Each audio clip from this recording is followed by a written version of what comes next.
Hello, today I would like to talk about the concepts for Module 9, Report Design. What we have here is an example of one of the reports that will be created for the Module 9 Development Lab assignment. This report is based on owners and pets, therefore it's pet owners. What's interesting to note is that the information viewed in this report does not exist in one table. Therefore, this report is based on a query or an SQL statement because we are using an SQL statement to select records from more than one table. The objectives for Module 9 are to learn and understand the purpose of reports, create reports and subreports, modify the switchboard, and then finalize the database. Learn and understand purpose of reports. Reports allow users to print meaningful information from a database system. Typically, reports are used by the front-end users. These are the people that are working in the database every day, and middle management, or those that supervise the front-end users, or maybe even upper management. Typically, middle management and upper management may never touch the system.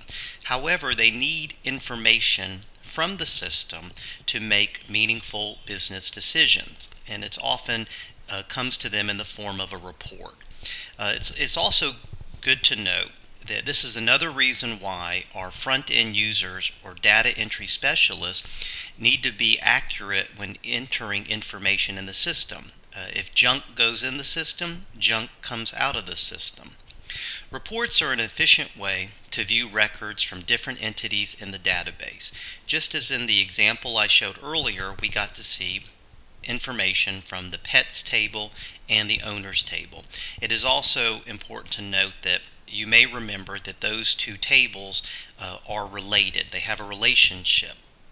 Pets have owners. Owners adopt pets. Reports are universally used and needed. It's hard to imagine any database system that doesn't allow users of all types to print and view reports. This is another way of looking at how data is pulled from the tables and displayed in a report. As we can see here, we start at the switchboard, and we have two reports.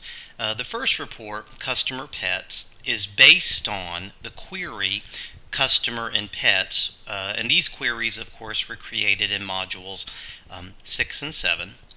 And of course, that query is pulling information from the tables. Okay.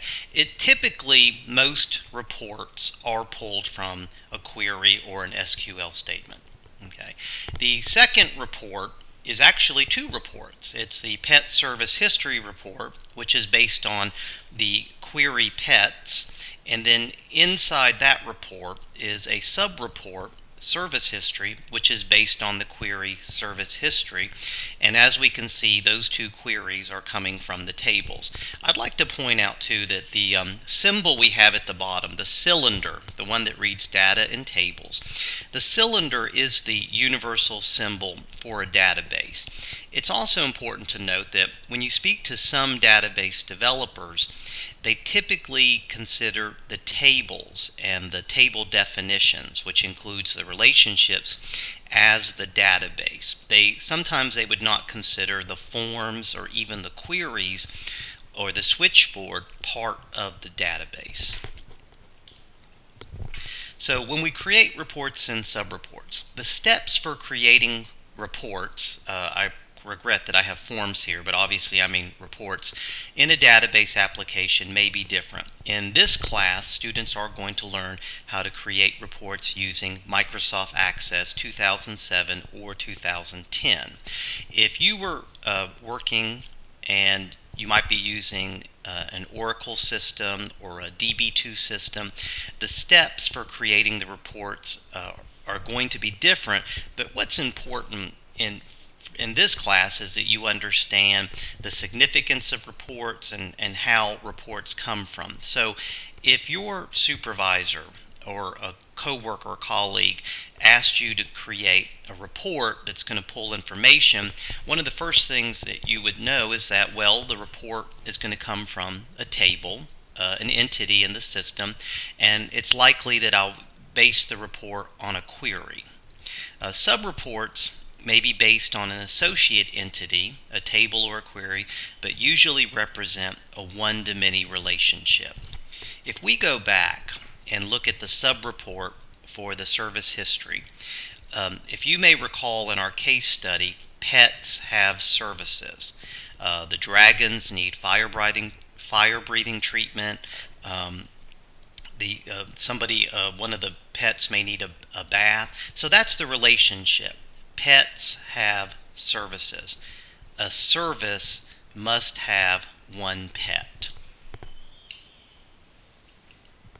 The next thing we're going to do is modify the switchboard. And the reason why we're going to modify the switchboard is because after you create the two reports, you'll want to add buttons for the two reports on the switchboard. Now, after you add the buttons, it will be necessary to adjust the tab order. In other words, how as someone is tabbing through the switchboard, after they get to the third table, which you folks created earlier, it would go to the Exit Database button, which obviously we would not want to skip the report buttons, and I am going to demonstrate that in another video. And here's this is an example of the switchboard that you will create, and notice that, as I said earlier, currently our tab order is Enter Services, Enter Customers, Enter Pets, Exit Database. So after we add these two buttons, then we'll want to change the tab order so that it will go from Enter Pets to Customer Pets Report, and then finally to the Pet Services History Report, and then the next tab will take the user to the Exit Database.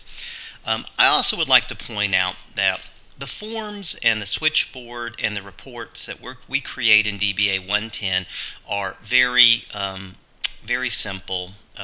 It's even fair to say they're not very attractive. In a design term, we might say that they're vanilla. They're just plain vanilla. Students that go on to take DBA 115 will spend considerable much more time learning how to customize forms and reports and even the switchboard to make a much more attractive system. But remember that in DBA 110, the objective here is for students to learn how to create the database. What's most important is you learn how to create the tables, the relationships, going through the normalization process. And then we will finalize the database. Finalizing the database usually includes the steps that are done before the database is delivered to the client. And you will finalize the database by using the Access Options windows. And I'm going to demonstrate that in another video. Often the changes that we make will not take effect until the database has been closed or restarted. Okay. I hope that this short lecture helps in your understanding of reports and also the switchboard, and thank you for watching.